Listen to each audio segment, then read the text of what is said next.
Assalamualaikum warahmatullahi wabarakatuh. Salam sejahtera untuk kita semua. Semoga kita semua dalam keadaan sehat walafiat dan dimudahkan rizkinya. Amin ya rabbal alamin. Bapak ibu semuanya, berjumpa lagi dengan saya Muhammad Amin.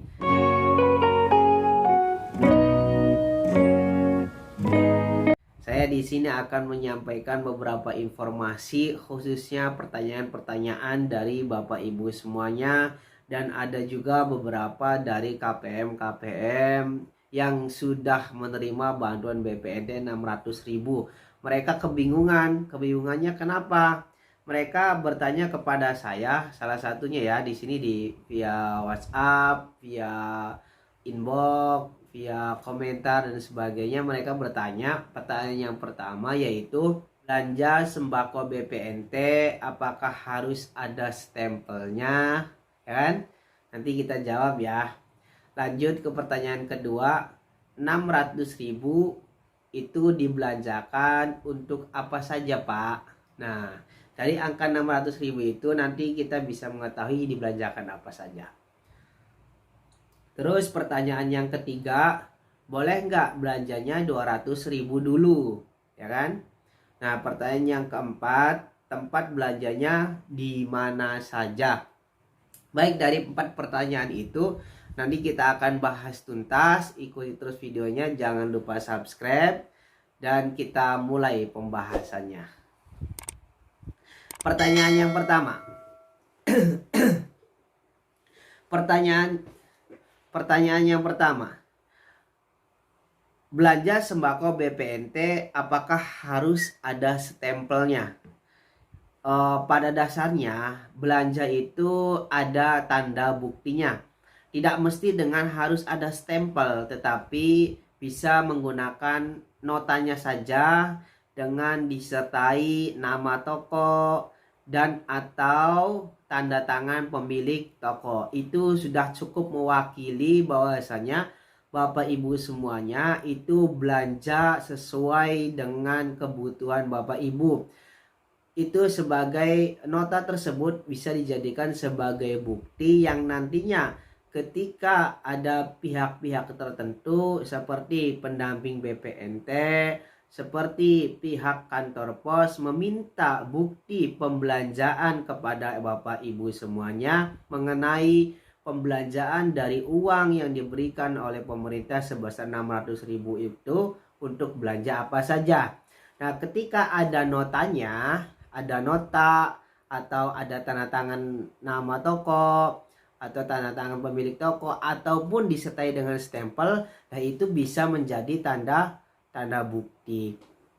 Kalaupun memang toko tersebut belum punya stempel atau belum punya nota ya, itu bisa menggunakan kertas biasa ya. Biasanya kita kalau belanja di toko pernah ya pakai kertas biasa yang bekas dari rokok atau kertas putih biasa. Yang penting ada nama toko dan nama pemiliknya, tanda tangan, udah selesai gitu kan. Bisa jadi alamatnya atau sebagainya gitu kan. Itu cukup untuk mewakili bahwasanya Bapak Ibu itu sudah belanja dengan benar gitu kan. Belanja di toko sembako gitu. Paham ya? Baik, kita lanjut ke pertanyaan yang kedua. Pertanyaan yang kedua, uang 600.000 dibelanjakan apa saja Pak? Sesuai dengan yang sudah dianjurkan oleh pemerintah, bahwasanya uang 600.000 dari pemberian bantuan BPNT oleh pemerintah itu dibelanjakan sembako yang mengandung karbohidrat. Ini sudah sering saya jelaskan ini. Karbohidrat, protein nabati, protein hewani, terus vitamin dan mineral. Lah, karbohidrat itu seperti apa? Seperti jagung, beras, ya kan? Terus protein nabati seperti kacang-kacangan, protein hewani seperti daging, ayam, sapi, telur gitu kan. Vitamin dan mineral, buah-buahan, sayuran bisa. Itu belanjanya seperti itu ya. Jangan dibelanjakan untuk hal-hal yang yang lainnya. Lanjut kita ke pertanyaan yang ketiga. Boleh nggak belanjanya 200.000 dulu Pak? Nah, ini pertanyaan yang menarik nih. Boleh nggak dibelanjakan uangnya 200.000 dulu? Alasannya kenapa? Alasannya dari beberapa KPM saya mengatakan kepada saya, Pak saya berasnya masih ada, apakah harus 600.000 itu dibelanjakan semua? Sedangkan saya butuhnya itu sembako yang lainnya gitu kan. Atau Pak kalau dibelanjakan 600.000 bulan ini langsung, maka sembako saya menumpuk di rumah Pak. Kayak buah atau sayur atau telur itu nanti takutnya busuk Pak. Jadi kalau dibelanjakannya setiap bulan seperti biasa gimana Pak? Maksudnya? Maksudnya dari angka 600.000 itu di bulan Februari dibelanjakan 200.000 dulu gimana Pak?